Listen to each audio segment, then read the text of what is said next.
only after doing pre-pro you really know what the song still needs and if the songs are already there, and almost every time there is something you could still improve, and you just don't know until you do pre-production. This is the Self-Recording Band Podcast, the show where we help you make exciting records on your own, wherever you are, DIY style. Let's go. Hello and welcome to the Self-Recording Band Podcast. My name is Benedict Hein, and before we get into today's episode, I want to tell you that we are on episode 15, and if you enjoyed this podcast and if you got something out of it, if you have enjoyed the episode so far, I want to let you know that I've created a 10-step guide to successful DIY recording. It's a PDF, basically like a mini ebook that you can download completely for free that walks you through 10 steps from writing to arranging, pre-production, and finally recording your songs and getting mix-ready tracks in your practice room. You can download that by going to the selfrecordingband.com/10step guide. And now on to today's episode. I'm here with my co-host, mastering engineer, Malcolm Owen Flood. Hello, Malcolm. How are you? Hello. I'm great, man. Things are good. We are, as of today, I think, actually, what's the date here? The 18th of May, lifting, I guess it's not the 18th of May when people are listening to this at all, but it's the 18th of May while we're recording it. So, but lockdown restrictions are being laxed up a little bit. On Vancouver Island in BC anyways. Not the same across the whole country, I don't think, but things are getting a little bit more normal. Long way to go, but it's exciting. Yeah, that's absolutely we can exciting. have gatherings of 6 people now, I think. So, still like spread out, but that's awesome. It'll be nice to see some friends and stuff like that. Yeah, totally same here. I'm a little worried that we will see like a second wave, but I hope not. I hope that people stay responsible and do it, get back to normal, but slowly. So, but if it stays like that and restrictions go away, it's definitely a very, very good thing. And we also feel very relieved here now, being able to see our families again and friends and everything. So yeah, totally get that. Did you already start, or do you have any recording projects or whatever right now? Did you start doing stuff like that? Yeah, so I actually took on more like production and engineering stuff over the internet. Through all of this, it was kind of like, okay, things are different. I'm going to say yes to like not just mastering work and kind of make sure I'm keeping my foot in a couple different projects. And I also had a couple already on the go. So I've been doing more engineering than ever. Yeah, really? Doing a bit of stuff over the internet. There's some pretty crazy cool plugins called, or the one I'm using anyways is called Listen To by Audio Movers. And it actually, I think you've already been using that, Benny, right? Yeah. It's pretty wild. I can just send like a live stream, high quality live stream of the mix right to my client over the internet, and they can be listening in pretty close to real time. And with Zoom, I can see what they're doing, and kind of they can be recording it on their side, and I can be coaching it or whatever kind of arrangement. So been making things work that way. Just yesterday, I had a client in for the first time since all of this happened. So I had somebody in the vocal booth, and that was awesome. It was like, we're really doing it again, It felt normal. Well, that's good news. Yeah, like Audio Movers is insane. I don't know if maybe that could be relevant for some of our audience as well. If you're collaborating, recording, check that out. It's the company's called Audio Movers, and the plugin is called Listen To. And we're not sponsored or anything by this. We're just saying it because it's a great product, and it's what I found I found it to be the best tool for that, to do live streams in high quality straight from the DAW to another person's DAW, basically, or to the browser of the client. Yeah, and I really appreciate them. Like they're keeping their price so affordable through all of this, when they made a product that they had no idea was going to be so relevant when quarantine happened. So their popularity probably just jumped through the roof, and they kept their rates so darn cheap. Like it's really, really cheap. Yeah. And then they also have like a free trial as well for bands that are kind of wondering if they could apply this to, even like communicating with your bandmates, writing stuff together, this would be a good way to go about it. Sure, absolutely. Go check that out. You might find it valuable. Yeah, actually, that wasn't planned, but that's actually pretty on topic for today's episode because we are talking about producing and about collaborating and working on songs. We're talking about pre-production, and we're talking about the stage of the process where you record your songs, but you're not really recording it, like not the final version of it. It's a step before that. And you might ask, like, why do I need something like pre-production? And we are trying to explain what that is and why it is so important. And I found that many people go straight from the writing and arranging process to the recording stage. And that's what I did with my bands for sure, because I didn't know what pre-production was. And so what's your experience there, Malcolm? When did you find out about the value of doing pre-production? Well, the first time that I really put it to use was making, not the first time, but the first time my band put it to use was making our last album, Tempest, which was a long time ago. But our producer kind of, like, it was just like an insisted upon kind of thing, right? We had to provide demos and be able to adapt and try out different ideas, just communicating months before we even went into the studio. So that was really like the biggest example of pre-production in my life at that point. And it changed everything. Like, we ended up rewriting songs from scratch and changing entire courses out and stuff like that.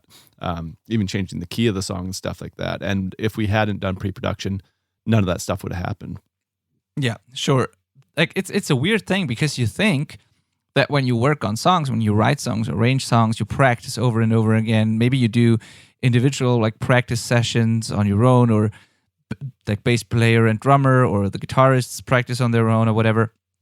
You do all of that, so you might think that the songs are ready to record, and still, like, it's only after doing pre-pro that you really know what the song still needs, and if the songs are already there, and almost always, or basically every time, there is something you could still improve, and you just don't know until you do pre-production. And I think maybe this is because of a weird like thing when, like, the difference between hearing yourself play and hearing what you have played when it comes back out of the speakers. I think that's a pretty big difference, and I don't know why that actually is, but it's just, you just hear your music completely different. Would you agree with that? Yeah, listening to your music recorded gets you one step closer to what the like potential audience listener would be hearing. You know, you're one step removed from being the musician that's actually playing it now, and you can kind of listen to it a little more objectively. Sure. And you were in your notes that we always, when we prepare these episodes, we always put down some notes, and Malcolm is pretty good at that, and I'm thankful for that. And in the notes for this episode, you wrote something that I'd love to hear your thoughts on it, because it says there, like, not having it is like searching for a needle in a haystack when you get to the studio. So what do you mean by that? So, well, let's back it up. So, because there's potentially some people listening that don't know what pre-production is even. Yeah. So pre-production is when you essentially record your song before going into the studio. So you have to essentially try to record your song on your own. And sometimes pre-production is actually done with the producer, but generally it's not. And for the listeners of a DIY recording podcast, it's almost definitely not. So this is you going into the studio, trying to record your song and figuring out along the way what does and doesn't work, who can and can't play to a metronome, or who can or can't play their parts even, who is playing the little transition riff into the chorus differently than everybody else. You're going to find all of these things along the way. You're also going to figure out, like, okay, my guitar sounds really crappy on this song. I'm going to have to figure out how to get a different tone. So it's also like, don't assume that all this is garbage that's going to be thrown away. You might find like, wow, what I recorded sounds better than what we can get in the studio later on. So you might end up keeping some of these tracks, but essentially it is making what will probably be a throwaway recording, but along the way you are eliminating all of these problems that would have come up and taken up a bunch of time in the expensive studio.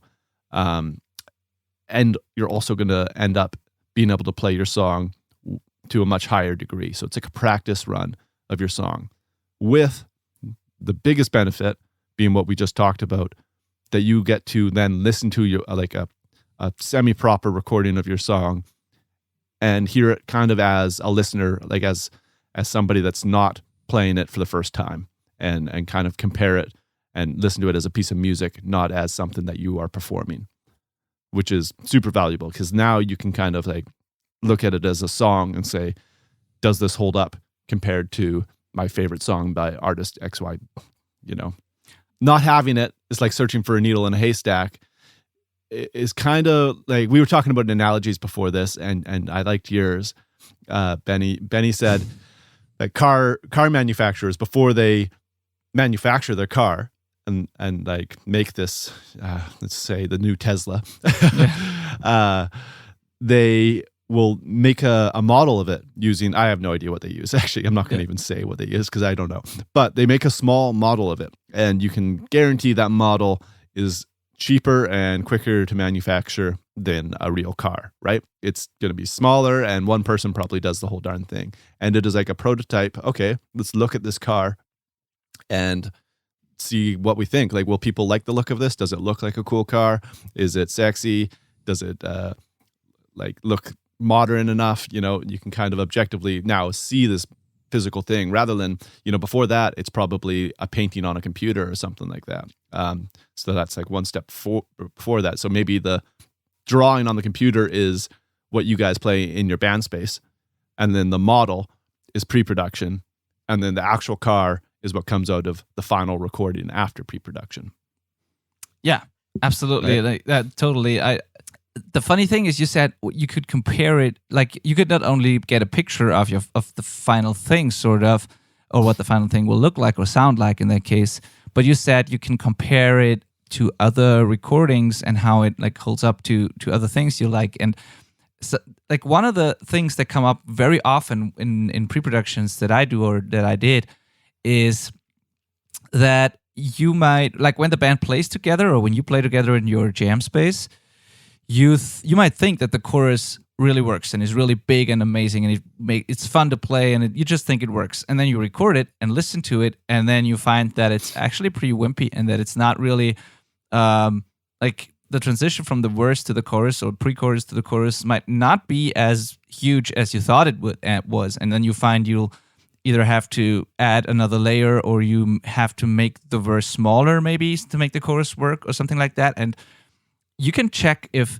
your song makes you feel like the way that your favorite recordings make you feel, and it's hard to do that in practice, because like, yeah, in practice it might be enough to just step on some pedal when the chorus hits, and it gets louder, and you think it's a great chorus, and it's not really if you record it maybe. And yeah, so there's already a value in there. And like, I like the needle in a haystack thing, because when you start recording without doing that, you will notice that something is missing, but you cannot really, it's hard to say what it is then, and you need to find out, but you actually want to go get through the song and get the thing done, but then you have to search for whatever is missing, and you don't, like, you're running out of time, you don't know where to look for what is missing. And if you have done the work before and did the pre-pro, you exactly know what it is, or you have time to figure it out.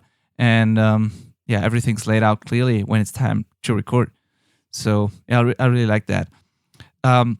Like, what problems can be identified in advance, like, that could come up during recording, other than maybe finding that like a part doesn't work or something? Right.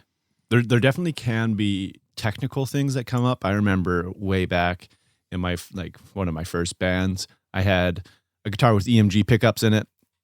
There's going to be some people listening that know what those are for sure. They were the big metalhead pickups back in the day. And they take a battery, and my battery was super dead, and I just had no idea what I was doing. And the guitar sounded crappy, I guess, because it sounded terrible. And, you know, when we recorded it and we had the DI going, we were like, this does not sound right. This sounds terrible. And of course, that was because my battery was dead. So like, even that, you know, that's one problem fixed. So like, you know, you might discover problems in your gear. Like I mentioned, somebody might not be up to the task of playing to a metronome. That's pretty common for first-time recording bands. It's like not everybody's on the same level with a metronome, and they definitely have to be in 99% of cases. So that's a great thing to figure out in advance before you go into a studio or before you lay down the final tracks, because if they can't, it's just not going to sound good. Like, it'll be a bad performance no matter what. So addressing that ahead of time is just going to save you tons of time and potentially money if you're paying for a studio. Another thing I found interesting in like projects I produced is bands sometimes choose like too high or low of a key for their vocalist. And, you know, like the adrenaline's going while they're playing it live and they think it's all good. But then when they actually get into the studio, they realize that like, okay, I can't actually pull this off without it sounding pretty bad. So pre-production gives us this chance to be like, okay, like you can't hit the chorus, we got to lower this, you know, or whatever it may be. And that is like, if that's the case, you saved your song. You know, bad vocal performance means the song's a waste of time and money. So yeah. Like, you know, that's just like no brainer. If it does just as that, it's entirely worth all of the time you spent on pre-production. Sure. One more thing that you pointed out, Benny, was figuring out like monitoring. You're going to figure out how you like to record in this process as well. Myself, like I love recording guitars with the speakers in the studio. Headphones don't really work for me. But I have people in all the time that are the opposite of me, and they're like, give me some cans, I need to crank it and have it inside my head, just like bouncing around my skull. And they perform much better like that. You know, maybe it's because they're used to a loud amp. Another guitarist that I record, this band called Shed Monkeys, they're awesome. You should check them out. But he is in the room in front of his amp, just getting blasted, you know, and that's like imperative. I would never record him any other way. So it really does depend. And that's a very cool thing to figure out in advance. So you can just go in and like get to your comfort spot quicker. Absolutely.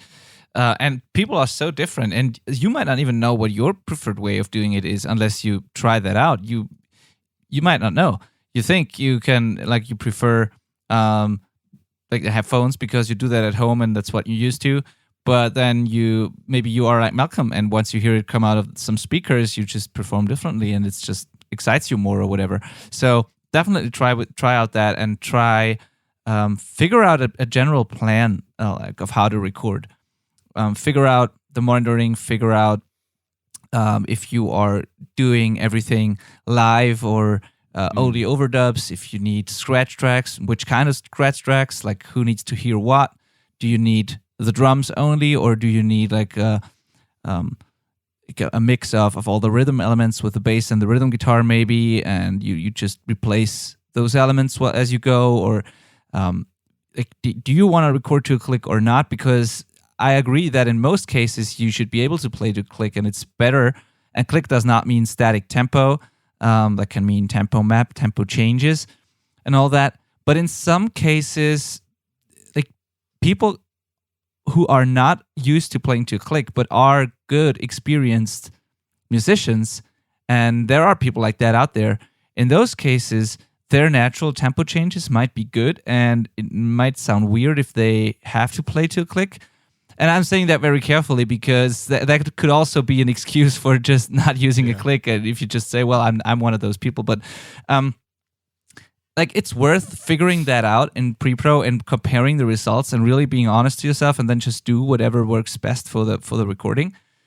And and also another thing to find out is your room. You can learn your room and figure out the sweet spots in your room when you do pre-pro. When you set everything up for pre-pro, there are no rules. You're not under pressure. There's no deadline usually, or not as tight of a deadline, and you have time to move things around. You can grab a drum and walk around the room with that drum. That's a trick I like to do a lot before I record. I did that a lot in my own studio even, but when I go to another studio, I always do that. Or when I go to a jam space to record or whatever, I'll take a floor tom, walk around the room, and hit the tom and just listen to how the room reacts. Like, there are spots in the room where you have like a full big sounding low end, and then you have spots where the low end almost cancels completely, and everything in between. And you can find out the sweet spots in your room and figure out where the drums sound good and where the guitar amps sound good and how to set up everything if you want to record live. You can do all of that and already kind of start dialing in a sound and making sure that everything like sounds good in your room. And it's much easier to do that in pre-production and not having to do all of that when it's actually time to record, because then you might feel like you're not getting anything done because everything just takes so long and takes away from the creative process. So that's the pre-production is the place for experimenting with that kind of stuff. And in the end, you should still have a result, but it's not the final thing. It's just something you can analyze then and make decisions that you don't have to make anymore when it comes time to actually record. Yes, yeah. A lot of this can be really time consuming, like choosing the tempo, for example, of the song.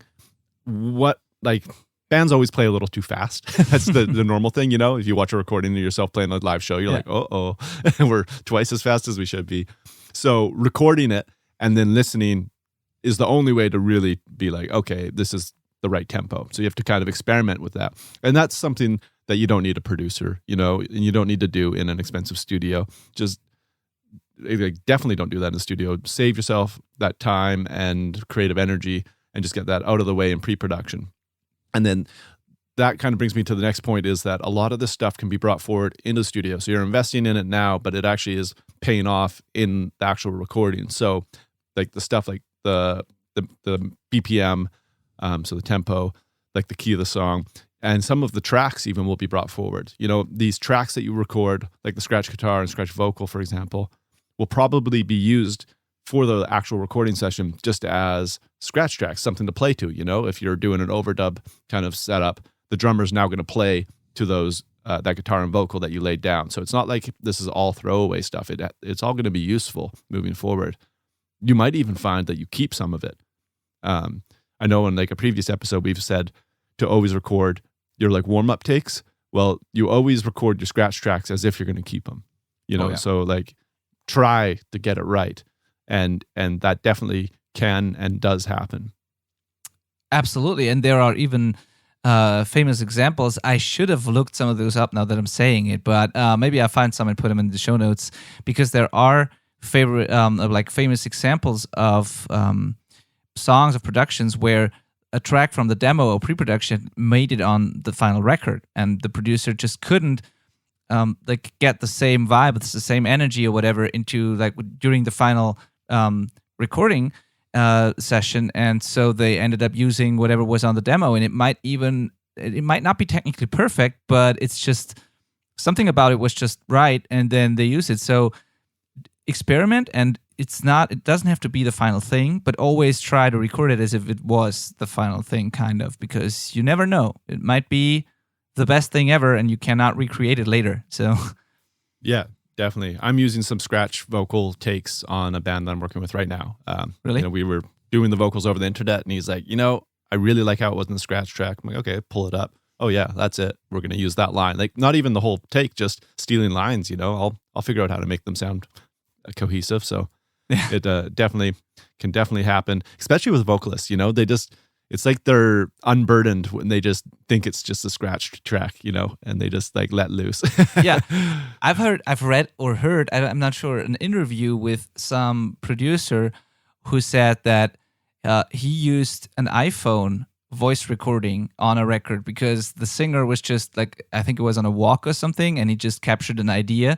And that iPhone recording, when he captured that idea that just came to mind, was the best thing ever, and they could not recreate it, so he had to use the iPhone recording of that take, and it sounded crappy, but they made it sound like an effect, like it was on purpose, and used it on the record because it was the best thing. And so even that can happen, apparently. Wow, that's awesome. Yeah, super awesome. Yeah. All right, so yeah, totally. Experiment with stuff like that. Record it as if you keep the performances, and experiment with things like key and tempo. And that's something that might sound weird, because you think like the song is in a certain key, we wrote it that way, it has a certain tempo. But sometimes going up or down a couple of BPM or changing the key of the song can completely get you to a different result. And it's worth just trying that. I mean, there's nothing you can lose. Like, worst thing that can happen is like the experimentation didn't lead to anything, and you just go with whatever you had. But sometimes increasing the tempo by a couple of BPM or slowing it down a little bit can make a big difference. And as Malcolm said, most bands or many bands tend to play a little too fast anyways. And also the key, if your singer cannot really hit the highest notes, or if it's too comfortable, that can also be a thing. Sometimes it's good to get to the point where you're kind of on the edge, and where, like I've said it before, I think on this podcast, where the vocal is like on the edge of like breaking, but not really, and you just hear that the singer has to fight a little bit, and that can be super awesome. And maybe you are too much in your comfort zone and you need to go up half a step or something, and then it really starts to get the energy you need. And you don't need that. You don't know that until you find out after doing pre-pro. So experiment with those things. Also, take into consideration that your pre-production is potentially for a bunch of songs. So stuff like the tempo and key doesn't only affect that song; it affects the whole picture as a whole. So if you record or like lay out quick demos of all your songs and then realize that they're all the same tempo and key, there's a good reason to start maybe considering changing some of them, right?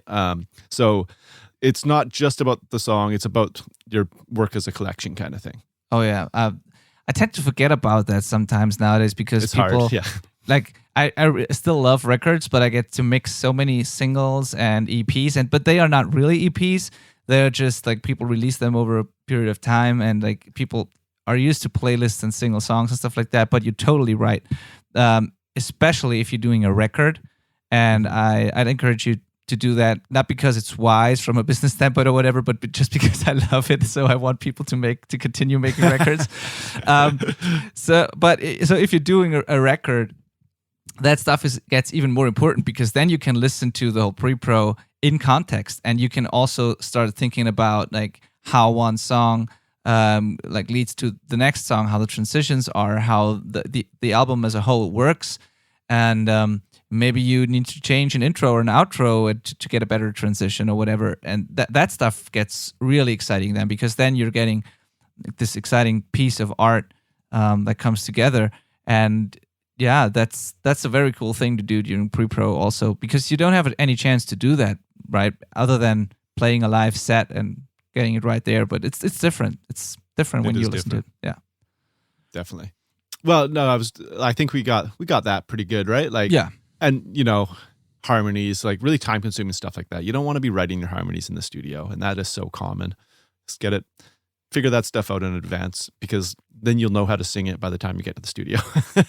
Yeah, I made that mistake a couple of times actually, when people asked me to help them with their harmonies, because that happens, because not everybody, like, it's not natural to some people to do that sort of stuff. And I got asked a couple of times to help with harmonies.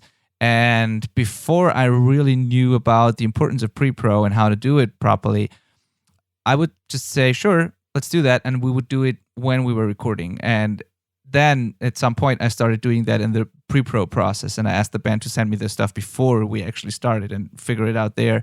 Because as you said, it gets really time consuming in the studio, and it's fun for a little while, but then you just want to go back to actually recording, and it's not a good thing to do that during recording. And I know, because I speak from experience here, because I've made that mistake a couple of times. And yeah. For sure. Yeah, same with the additional instruments or stuff like that.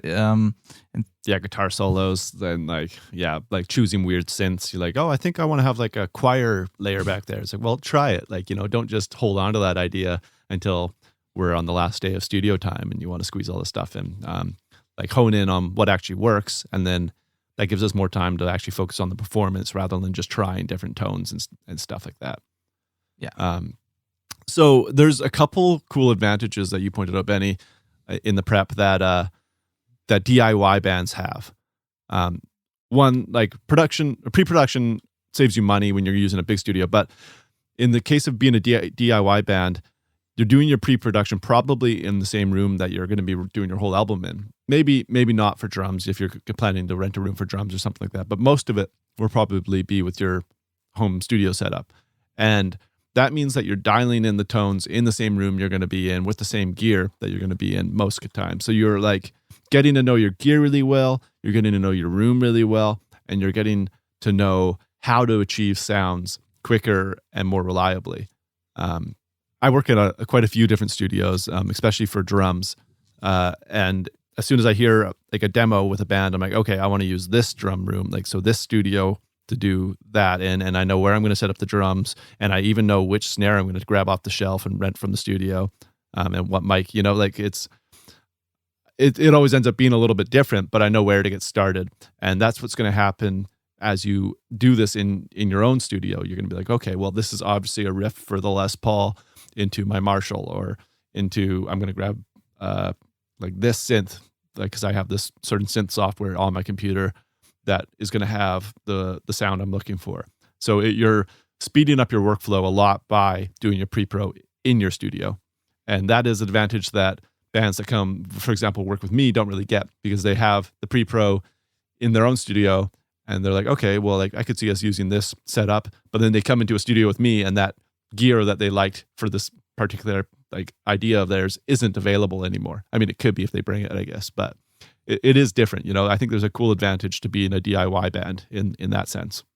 Absolutely. And just imagine what an expensive production that would be if you would go do it the traditional way and go to studio for that. And it's still the proper way. And I just listened to an episode of another podcast that I really like. It's the URM podcast. If you're not familiar with that, you might want to check it out, because they have all the great producers on there and super great, super long interviews and stuff. So go check that out. It's the Unstoppable Recording Machine podcast.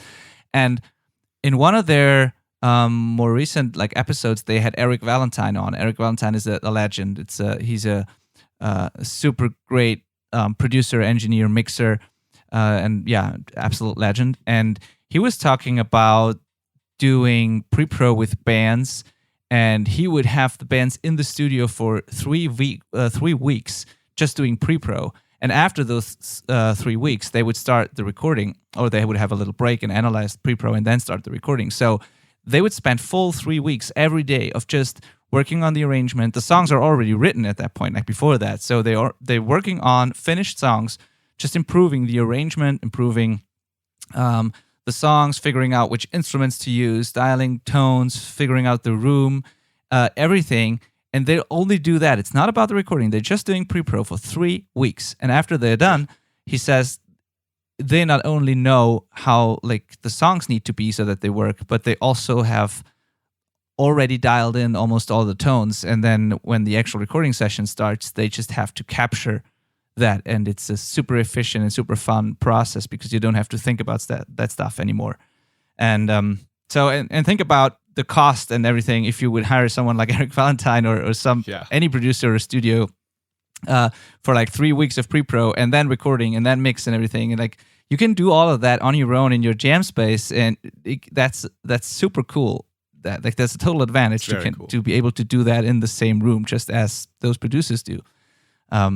And that should also show you how important that actually is, because if producers like that like to spend 3 weeks with a band working on their songs, there's something to it. Yeah, definitely. That really, I think, unveils how important it is. And if you're a band listening to this that likes working with an external producer and going to the studios and stuff like that, which is awesome, it's just like, in my mind, that's the way to go, but it's just obviously way more expensive. Yeah.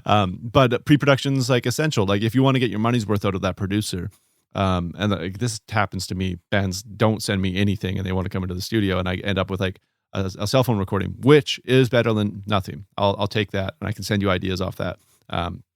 But the bands that come to me with a multi-track and they can send it to me, and I can like spend time chopping up the arrangement in Pro Tools and sending back ideas, like they're getting way more out of their money in hiring somebody like me, because they're actually doing the work and providing the producer with the files they would need, to actually be able to do their job.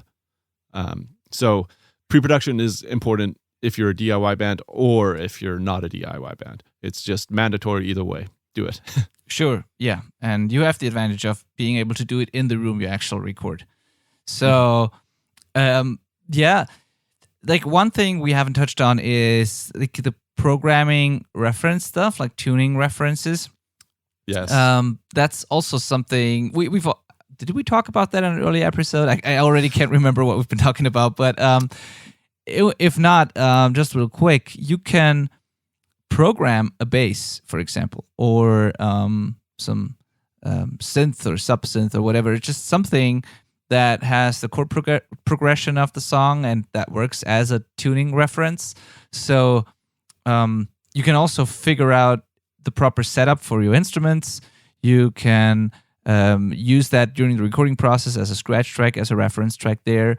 There's a lot of cool uses for that. And doing that during the recording session is also a huge time suck. So you should definitely do that before that. And it might also help you figure out some stuff. And maybe you program a tuning reference, a bass, for example, and then you find out that it's actually pretty cool sounding to have that sub bass programmed underneath the actual bass guitar or whatever.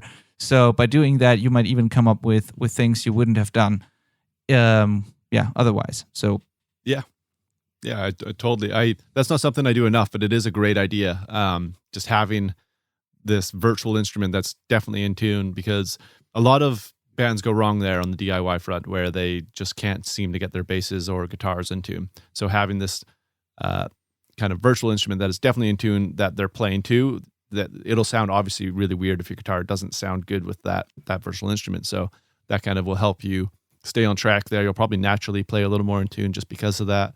And like Benny said, it can actually sound really cool sometimes. So you might end up keeping that stuff.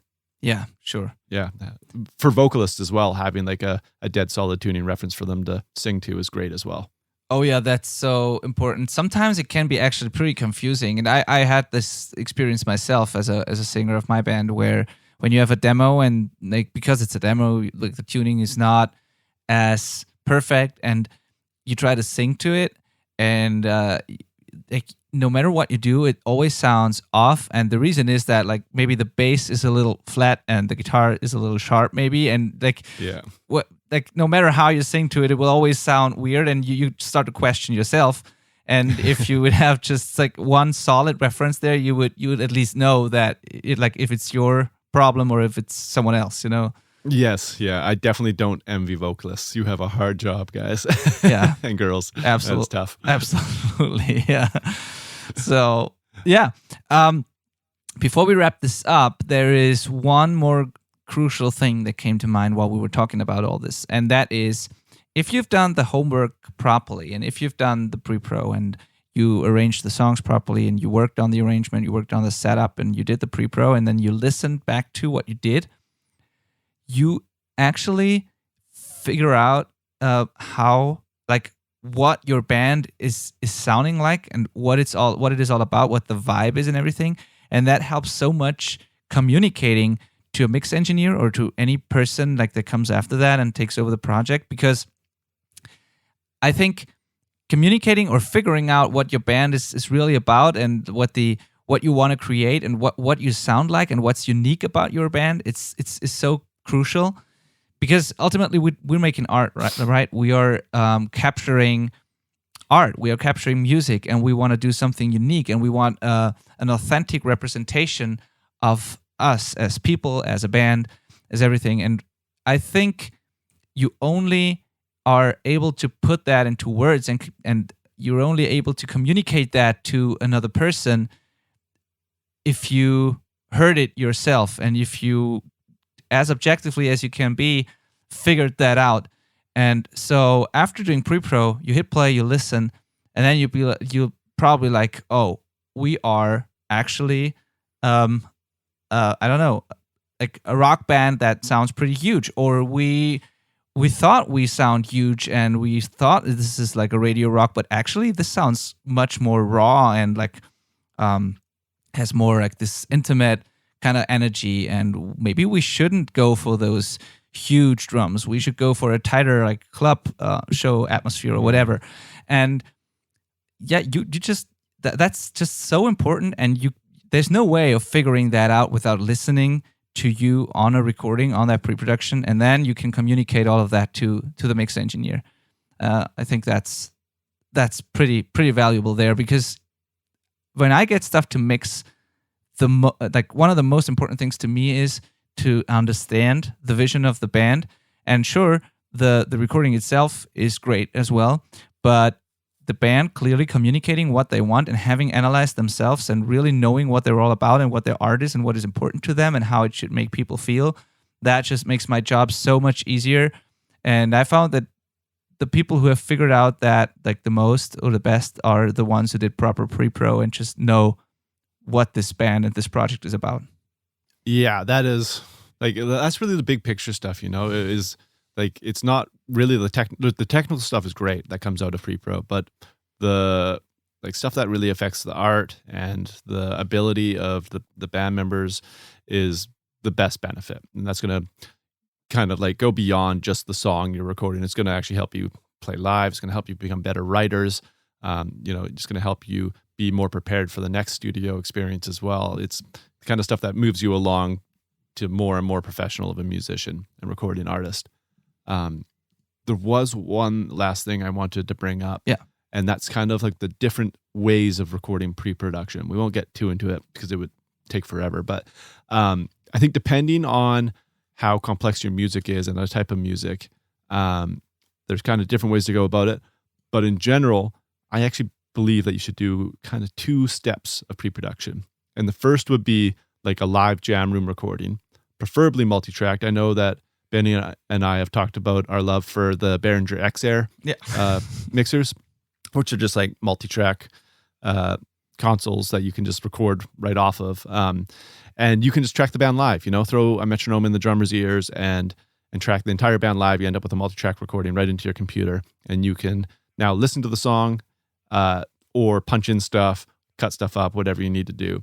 And it's really quick. You know, you all play it at the same time. Maybe with my band, we did that, but we would record the vocal after, and then I would add some lead stuff and send it to our producer. But that is like, you know, you can cut pre-pro demos of all the songs in a single jam, no problem, right? Like, so really quick, not as accurate, not going to sound as high quality potentially, but really quick. And then the next step, I think, would be after, because what you're going to get from that is instant feedback, and you can start making quick decisions, be like, okay, well, let's just play it again, and we'll do something completely different as a band. You know, it's the only way with a live setup is the only way you can make decisions that affects everybody at the same time. Where if you're doing overdub and you get to guitars and you're like, well, we should have done a different drum groove, it's really hard to go back. Yeah. So do that first band pre-production session and workshop the songs for a week like that, and then swap gears into the overdub setup where like, okay, now the parts are laid out for sure. We're loving this. Now let's actually start getting things down tight. So you get drums, then you start, you know, well, the next episode is going to be on the order of recording things. So we'll have those debates very shortly, but you know, do things one by one that time, and then start getting creative with tones and stuff like that, you know. So I would really recommend breaking it into kind of 2 chunks like that. One, that a pre-production session that's more focused on songs as a whole and the band's like meshing kind of stuff. And then the next half is the more methodical, broken up technique. And that's where you're going to get creative with stuff like sonics and tones and technical performance. Sure, that's absolutely true. I totally agree with that. And I would actually say do as many rounds of pre-pro as you need until the songs are finished. So it could be even more than those 2 or 3 rounds. That's totally, I'm so glad you mentioned that because I forgot about it. Actually, after the first round of pre-pro, you should analyze it, do what you've like, implement the things you found out, then maybe switch gears and do the overdubs, and then analyze that again. And if the songs are not there already, you might have to do another round of pre-pro just until the songs are at a point where you say, okay, now they're working, now that is exactly what we want, and now we record. Right now, for example, I'm working with a band, I'm about to mix a record for them. They started doing pre-pro in fall 2019, and they did a round of pre-pro, sent it to me, asked me for input on vocal harmonies and stuff like that, and like just an overall feedback of how I think the songs and the transitions work and everything. And I sent that feedback back to them and got back to them with ideas for vocals. Then they did another round of pre-production, implementing some of the things that I said. Not everything, because it's just ideas, right? But some of them they implemented and really liked. And then they sent me the second round of pre-pro, and then I got back to them with another feedback. and then they finalized the songs, and that was what they ended up recording. So yeah, totally break it down in different steps, from like pure demo stage to the final pre-pro, which it should almost be the record, just not sounding as pristine maybe, but it should almost be like the final thing. Yeah. Yeah. Like going back to Eric Valentine's method there, I would imagine that the band is set up live for those most of those 3 weeks kind of thing, because I think that's the way to focus on things if you can to start. You really shouldn't go into overdub mode until the song is finalized as like a band, you know. So start with that like live setup where you can move really quick, make decisions as a group, and get feedback happening really, really quick. And then move on to the overdub once everybody's confirmed, and hopefully an outside ear is also confirmed that things are kick-ass. Sure. One caveat, though, that I want to add here, because with all those rounds of pre-pro and all the things you can do, especially as a DIY band, there is something, I heard some people refer to it as demoitis, which is like when people get so attached to their demos that they can't let go of that any longer when it comes to mixing or getting other people involved in the project. And that can also be a thing. So be careful to get the pre-production to the point where it's almost the finished record, but also always stay open and try to stay a little or as much as objective as you can in that scenario, and be open for input and ideas. Because if you're working with a mix engineer and that person has not gone through this extensive process of demoing and all these iterations of pre-pro and stuff, and they come up with fresh ideas and want to add that to the whole thing, you might be so attached to whatever you did that you're not allowing any like new creative input, and that can be dangerous. So because it can get to a point where the mixer is asking like, why did you even hire me? I mean, you've already done it, and you're not wanting me to change anything. So you could have just have done it yourself, and so that can be really dangerous.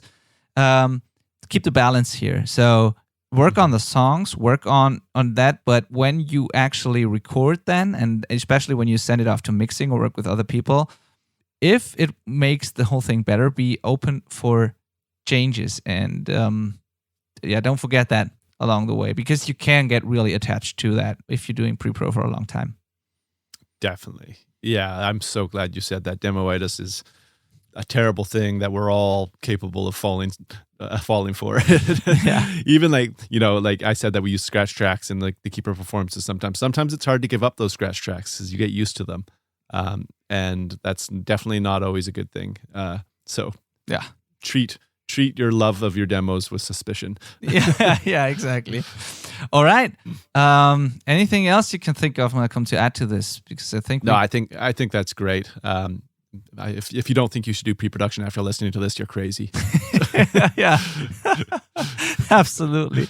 Yeah, just do it properly, and your next record will definitely benefit from that. Yeah. All right. That's it for today's episode, I guess.